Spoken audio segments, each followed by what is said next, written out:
Buenos días. Bueno, pues a ver, este primer vídeo es para contarte un poquito el tema del transporte celular, ¿vale? Que es un tema que yo creo que has entendido muy bien, pero vamos a darle una vuelta por si acaso, ¿vale? Entonces, nosotros teníamos el transporte activo y pasivo, que es donde entraba todo el tema de ósmosis y demás, y luego teníamos el transporte que era por exocitosis, endocitosis, es decir, cuando formábamos fagocitos y demás, ¿vale? Entonces, esto es para cositas pequeñas y esto es para cositas grandes, ¿vale? Piensa que estamos hablando de moléculas de baja masa molecular, pues lo que estamos diciendo es que tengan poquito peso, ¿vale? Y luego para las moléculas grandes es cuando se hace de esta manera, que ya afecta pues, a que se rompa la membrana, etcétera. Entonces, el transporte celular pues es ese mecanismo, es ese proceso por el que entran materiales a la célula que pueda necesitar y también se expulsan materiales de desechos, secreciones. Puede ser activo o pasivo, ¿vale? El transporte activo es a través de la membrana y requiere energía, ¿vale? Lo del ATP, que es esto que hablábamos. Y el transporte pasivo no requiere energía, sino que simplemente se hace por diferentes concentraciones de dentro y fuera. Vamos a empezar por el tema de la difusión. Entonces, nosotros tenemos una concentración, ¿vale? Y imagínate, por ejemplo, que echas, yo qué sé, colacao en la leche, ¿vale? Entonces, como tiene distinta densidad que lo demás, ¿a qué va a tender el colacao? A expandirse por todo el vaso de leche, por así decirlo. Entonces, nosotros tenemos que en nuestra sustancia se va a producir ese movimiento de las zonas de más concentración a menos concentración. ¿Y esto qué va a hacer? Pues este movimiento va a hacer que se dispersen hasta que nos quede toda la mezcla con la misma concentración, ¿vale? Hasta que ya nuestro vaso de leche con colacao tenga todo el mismo color. Entonces, hay una zona con una concentración distinta, se produce una difusión y queda todo en equilibrio, ¿vale? Queda todo con la misma concentración. Mientras mantenga la misma concentración, ¿vale? Va a estar en equilibrio. Entonces, para esto de la difusión, tiene mucho que ver el gradiente de la concentración. El gradiente de la concentración es, yo tengo aquí una mezcla muy concentrada y al lado una mezcla poco concentrada. Esa diferencia va a ser el gradiente, esa tasa, ¿vale? Entonces, cuanto a mayor diferencia hay entre una y otra, mayor velocidad va a haber a la hora de que se haga la difusión, ¿vale? Entonces, a mayor gradiente, o sea, cuanta más diferencia hay, mayor velocidad. Entonces, empezamos por el tema de la difusión simple. ¿Cuándo se produce la difusión simple? Pues, por ejemplo, en sustancias, hemos dicho, moléculas muy pequeñas de bajo peso molecular que van a entrar a través de los poros de la membrana. Entonces, van a ser sustancias como el oxígeno o el dióxido de carbono, el agua, aminoácidos, ¿vale? Estas podrían entrar directamente, son moléculas muy pequeñitas y pueden entrar a través de los poros de la piel, de las células, vamos, de la membrana celular. Sin embargo, moléculas grandes, que ya estamos hablando de proteínas, de carbohidratos o moléculas con carga eléctrica, como son los iones, no podrían entrar de esta manera, ¿vale? Vamos ahora a hablar de la ósmosis, que es una forma de difusión, pero cuando hay agua, cuando hay un medio acuoso de por medio. Entonces, ¿qué vamos a hacer? Pues nosotros vamos a pasar por una membrana, la membrana tiene que ser permeable, ¿vale? Tiene que permitir el paso y va a ir la sustancia de mayor concentración a menor concentración. Entonces, imagínate que introducimos en una disolución otra disolución con mucha mayor concentración y la membrana, ¿vale? Es una membrana permeable. Por ejemplo, ponte en el caso de que del té, ¿vale? Tú metes la bolsita del té es permeable, o sea, permite el paso, ¿vale? Entonces esas moléculas saldrían, habría ese intercambio de la zona de más concentración a menos concentración. Entonces, definición de ósmosis, pues es el paso líquido de un lugar de menor concentración al de mayor concentración a fin de conseguir el equilibrio, ¿vale? Equilibrio se puede llamar también homeostasis. como quieras utilizar el término, ¿vale? Entonces, se realiza este paso, se realiza gracias a proteínas, no nos interesa el nombre, pero tiene que ser una membrana que sea permeable siempre, ¿vale? Entonces, ¿cómo lo vamos a encontrar?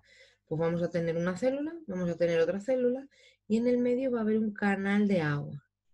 Y eso va a ser lo que permita esa ósmosis que hablamos, ¿vale? ¿Qué dirección va a tener el agua? Pues hablamos de que teníamos medios hipotónicos y medios hipertónicos. Entonces, si yo tengo un medio hipotónico, es decir, hay pocas sales alrededor del agua, el agua va a entrar en la célula. Y si yo tengo un medio hipertónico, es decir, fuera hay una alta concentración, hay muchas sales, el agua va a salir de la célula, ¿vale? Por esto también, pues eso es muy importante en tema de dietas y tal, que estén compensadas por el tema del agua. Bueno, entonces, un medio isotónico es aquel que pues hay tanto fuera de la célula como dentro de la célula la misma concentración. Un medio hipertónico, ¿vale? Tendremos mayor concentración dentro que fuera, por eso se aliviará entrando agua en la célula. Y un medio hipotónico es al revés, ¿vale? Entonces aquí la flechita está mal. Como hemos dicho, tenemos en el hipotónico entra y en el hipertónico sale. Ojo aquí que en el hipotónico entra, pero en el hipertónico saldría. La flechita está al revés, ¿vale? Bueno, pues ¿cómo se haría la ósmosis en el caso de células vegetales? Que sabes que no tienen esa tanta posibilidad de movimiento. Pues hay dos formas. Una que sería plasmólisis, que simplemente es que la célula va a perder agua, entonces va a perder volumen, se va como a arrugar. Piensan, por ejemplo, en las hojas de las plantas, ¿qué pasa cuando no las riegas? Que parece como que se desinflan, quedan como muy, muy, muy finitas. Pues eso viene al tema de las células. O turgencia, que es al revés, que se hincha, ¿vale? Pues eso, imagínate que está el agua contenida en una vacuola, pues una es mirriada y la otra, ¿vale? Bueno, y en las células animales, ¿cómo se hace esto? Pues grenación y citólisis. Lo mismo, pérdida de volumen al estar en un medio hipotónico o aumento de volumen al estar en un hipotónico. O sea, se desinfla o se infla. Vale, entonces, ¿qué es una solución isotónica y qué importancia tiene sobre todo en las células de la sangre? Entonces, cuando hemos dicho que la solución isotónica era aquella en la que había igual concentración fuera que dentro, ¿vale? Entonces es muy importante esto para que, por ejemplo, pues los glóbulos rojos se mantengan bien. La solución hipertónica, por lo que hemos dicho, se añade para, la solución hipertónica e isotónica, o sea, son soluciones que se preparan para que la célula pues coja agua o baje de volumen, ¿vale?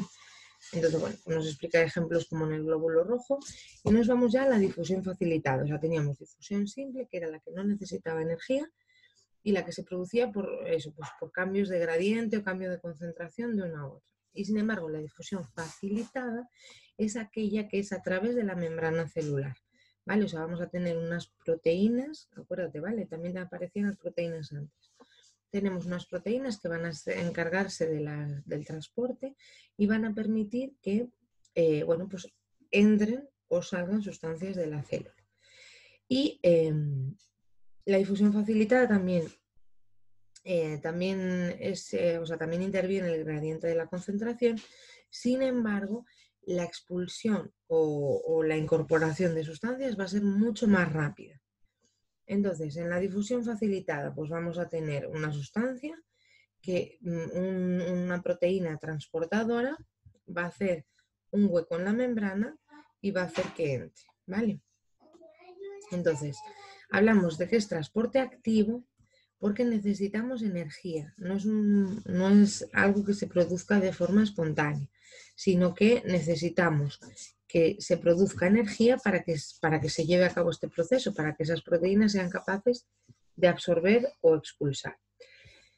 Entonces, bueno, pues nos da un dato curioso que dice que en reposo, ¿vale? De un 30 a un 40% de la energía que gastamos está transportando material hacia las células. O sea, que tú estás en el sofá viendo una temporada entera de Netflix y el 30-40% de tu energía la están usando tus células para absorber sustancias, ¿vale? Bueno, pues varios dibujos para que veas un poquito cómo va la cosa. Aquí nos habla también del tema de que es un proceso que requiere ATP, o como decimos, requiere energía, y que es tanto para incorporar como para desechar sustancias, ¿vale? Entonces, podemos, ahora ya no solo tiene que ver el gradiente de la concentración, sino que algunas veces también hablamos del tema del potencial, de la energía potencial de la sustancia. O sea, a ver si vas de un medio, una solución con iones negativos a iones positivos. Entonces, bueno, pues también si es a favor del potencial, o sea, si vas de una zona negativa a positiva, que el potencial electroquímico te va a ayudar, bueno, pues vamos a tener a través de poros y de canales, vamos a hacer ese transporte. Y sin embargo, si vamos en contra del potencial químico, es decir, de una zona positiva, una misma zona positiva que en principio el potencial electroquímico generaría rechazo, pues vamos a necesitar un extra de energía, ¿vale? Pues por ejemplo, las bombas, ¿vale? Que van a cambiar lo que es el potencial de la zona donde estás. Por ejemplo, si yo estoy en una zona positiva y quiero ir a una zona positiva, pues estas bombas de energía, pues por una parte van a impulsar para que se pueda hacer, o por ejemplo puedes cambiar la energía, es decir, si yo estoy en positivo y quiero ir a positivo, pues me cambio a negativo y así puedo llegar por atracción o puedo facilitar el que llegue, ¿vale? Entonces, esto se realiza por cambios en el pH, que veremos más adelante, ¿vale? O sea que tampoco no te agobies con esto, que esto no lo habíamos visto. Bueno, pues vamos ahora al transporte de, pues eso, de masas grandes, y tenemos el proceso de endocitosis, que lo dominas, tenemos una sustancia externa, se acerca a la membrana, entra, se fragmenta y entra en la célula. Y lo mismo para la expulsión, es un proceso que no tiene problema. Y su gran función, ¿vale? Sería en la alimentación de la célula. Entonces, bueno, pues entran alimentos, entran bacterias, etcétera, etcétera. Y te cuenta un poquito el proceso de nutrición de la célula. La endocitosis es el proceso mediante el cual las células obtienen materiales grandes que no pueden pasar a través de la membrana. Entonces, una parte es pues, cuando entra la sustancia, los lisosomas y las vacuolas atacan, se genera el aminoácido y se produce la excreción, ¿vale? O si es por pinocitosis, que simplemente pues entraría y se quedaría en la célula. O sea, no hay una respuesta en la célula para esa sustancia. Y luego exocitosis, pues es el mismo proceso, pero de expulsión. Es la salida de moléculas grandes o grupos de moléculas del interior de la célula. Pueden ser desechos o secreciones, es decir, que el tipo de célula que sea ha generado una sustancia que necesita ser vertida para el proceso X, pues por ejemplo, pues para un proceso de defensa o porque sea un catalizador, etcétera, etcétera, ¿vale? Entonces, en esto es muy importante cómo está la pared celular. Y te pone aquí, pues, por ejemplo, un ejemplo, ¿vale? De cómo estaría la pared celular. La lámina intermedia, que es la que marca el tema de la electronegatividad. Y bueno, pues simplemente por verla, ¿no? Un medio, otro medio, que hay dos paredes celulares y en el medio tenemos ese huequecito para el agua, para el tema de la osmosis, ¿vale?